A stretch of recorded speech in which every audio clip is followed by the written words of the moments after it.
everyone, this is Emily Roets-Estevez, and I'm presenting on the case study. So the first step is to summarize and establish facts. We know we're working in a high school that has attendance rates that have declined from the highest in the district to the lowest. Involved parties in this change in attendance would be everyone all the way up from state and district administration and down to the community members that may or may not have their own students in the school. Everyone has an influence on the attendance rates in the school, including students, who in the case of Christina, Tyrone, and Carl, and John, may feel that work, sports, and other extracurricular activities like church come before their class. Teachers and educational staff, such as the athletic director and the attendance counselors, making independent decisions about attendance regardless of policy, also may be contributing to a decrease in attendance and are going against their contracts and state mandated policy regarding how absences should or should not be approved, and they are leaving the principal out of the loop. Parents and community members are also impacting this decline in attendance. They may be valuing their own activities over those provided at the school. Others feel that attendance is a matter of the family and not of the school. And others, such as Karen's parents, are trying to get in contact and have conferences with counselors and teachers, but feel that the school is not being responsive. Okay, so there are several legal and ethical issues that are involved in this decrease in attendance. One ethical issue that stands out to me is lack of concern for student well-being. If parents are consistently allowing their child to stay home and not providing a good reason, outside entities like the church are excusing students for conferences for several days at a time, or in the case of Karen, who recently got married in high school and is missing, we need to know, are these students, is their well-being supported outside of school, and do they have legitimate reasons for not being in class? So counselors and teachers should be checking in on uncharacteristic absences to make sure that the student's okay. A more legal issue is parents patriae, where in the verbiage it says that students are legally protected from the ignorance of their parents as well. So in the case of Carl's parents, who say that it's okay if he doesn't finish high school because he's just gonna get a job and it'll be fine, Carl has the right to an education, and his parents are supposed to make sure that he gets that education. So there might actually be some legal issues here, and that's why the truancy officer was sent into the home to check on Carl. State and district policy is also being violated here, since teachers are making decisions about absences without applying policy or referring to administration. They are making personal decisions, especially in the case of the athletic director, to even tell students not to come to school. Okay, so if we summarize what is happening, basically educational staff and community stakeholders are making independent decisions concerning attendance rather than following state and district attendance policy or referring to data, and they're not consulting the principal. So then we want to look at what are the facts, what might be some of the causes that are contributing to a decreased attendance rate. What we know now is 85% of students have missed 10 or more days. We have actual data that is showing that students are spending less time in school. We know that we have a new principal who's been charged by the district to remedy this. Some changes that might be contributing are an increase in diversity. The school district is growing. We're a suburb off of a major city. Parents have to commute more than an hour every day, so they have less time to get their kids to or from school. Increasing diversity could also be an increase in ESOL students and more diversity in socioeconomic status. So now we have to see, are students staying home because there's new families that need their high school students to watch younger siblings, or work to help pay the bills? I've worked with ESOL students that during remote learning were in charge of making sure that 5 of the siblings and cousins were all tuned into their Zoom meetings with their teachers and getting their homework done. So this was an attendance factor that we had to consider, that several students were given jobs outside of their control. We know that there are 11 sports teams and 31 clubs, so this is a lot of extracurricular activity that might pull students out for practices and competitions and meetings. So we need to know what's going on inside the school, where athletic directors or club leaders, what are they doing to follow attendance policy as well. What we don't know is what school resources are available to aid in equitable data-informed decisions.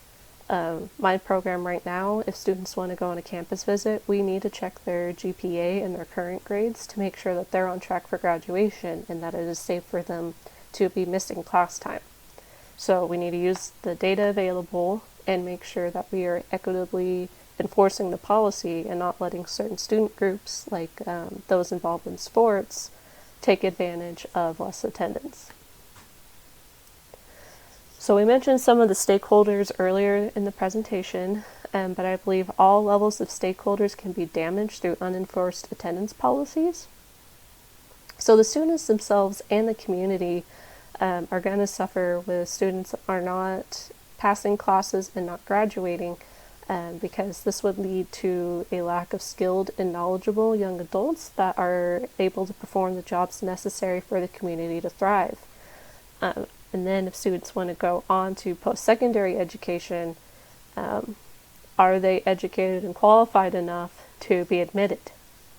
Other stakeholders that might be at risk are teachers who, even if the principal is doing their best, state or district level administration may come in and start punishing or firing teachers for not following the policies and procedures set in their contracts.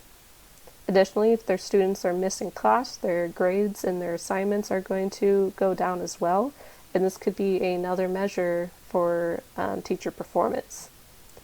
A final consequence could be loss of trust in school as an institution from families and community members. If they feel like teachers and administration are not supporting their students and their well-being, then they're not going to trust the school to be making decisions about the students' attendance.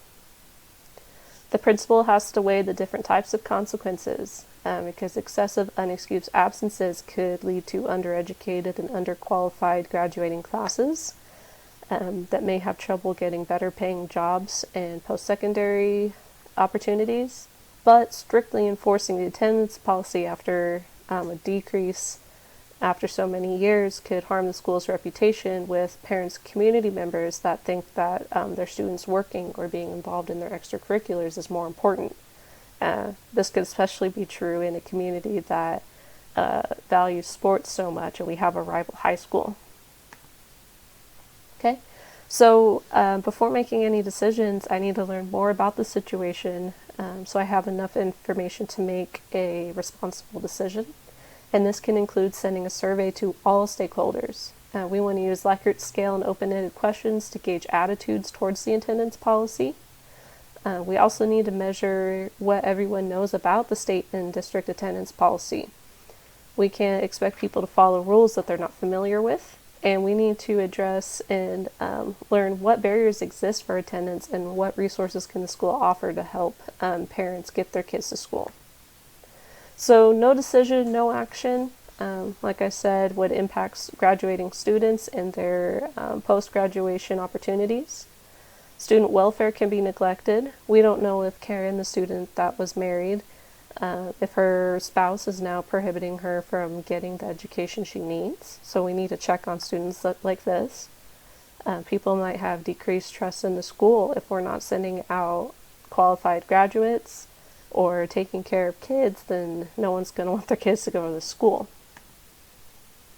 Okay, more extreme decisions and action could end up in firing and writing up teachers, and more truancy officer involvement with parents, calling an emergency staff meeting and starting to deduct points from students' grades.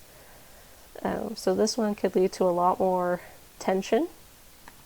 Or we can try the intermediate decision, which would be more refreshing, people with data and policy information, surveying all stakeholders to make sure that everyone's concerns are addressed, having one-on-one conferences with the worst offenders, so we'll say the athletic director, or maybe Carl's parents.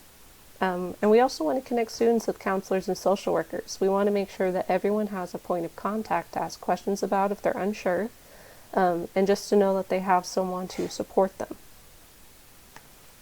So there are pros and cons to each of these actions. For pros, we kind of get to decide, are the teachers and parents going to be more content, or are state and district administrators going to be more content? But intermediate strategies could help reaffirm a school-wide goal, revisit the data, and take time to make sure everyone's heard. Some cons: if we make no decision or start taking extreme action, either nothing's going to change or things are going to change in a negative way. And all stakeholders might start to get upset and not want to work with the principal. But for the intermediate decision and strategies, it could take a little bit longer, taking the time to survey everyone and look over the data again. It might take time before the plan actually starts taking effect and we start seeing benefits. In trying to choose the best option, I would use the CFIP process for an intermediate strategies. I would want to reaffirm collective goals, because at the end of the day, all of this is to help students succeed. I'd want to re-educate everyone on the policies and procedures that are in place, set points of contacts in case there are questions and concerns, and relay expectations. These expectations are going to be both positive and maybe a little stern about, hey, this is what we need to do to reach our goal, and there will be consequences for those that are not following policy and procedure. So using the CFIP process, we will make sure everyone understands the data, can ask questions from it, look for patterns, act on patterns, and use some differentiation. So we can look at attendance over the last 55 years and ask questions about which students are absent most. How can we improve student attendance? We might look at patterns about, are certain clubs and athlete students gone more? Let's look at the correlation between grades and attendance. Acting on patterns, re-education on the procedures and policies might help. Surveying all stakeholders to get a little extra confirmation when looking at the data. And differentiation, we might need to meet one-on-one with the athletic director and specific teachers and parents that are allowing excessive absences. So to implement the plan and kind of summarize, this first slide shows some things that we already talked about. Make sure everyone's informed, that we're reviewing policy and expectations. We're reaffirming the common goal of promoting student success and well-being. Survey all parties to identify barriers and identify resources. Set possible points of contact, expectations, relay consequences. So some additional steps to help make sure that this continues in the long run. We want to create a plan and a time frame for improvement. We don't just want to say, oh, attendance will get better. No, we want to say by the end of the school year, we expect a whatever % increase.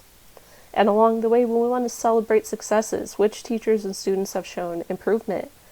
Are athletes that are attending classes having better grades and performing better? We want to see what has gone well with the changes we've made. We also want to identify areas for improvement, but don't turn this into a punishment session or accuse anyone. We want to work together and come up with ideas of what can we do to make a difference here.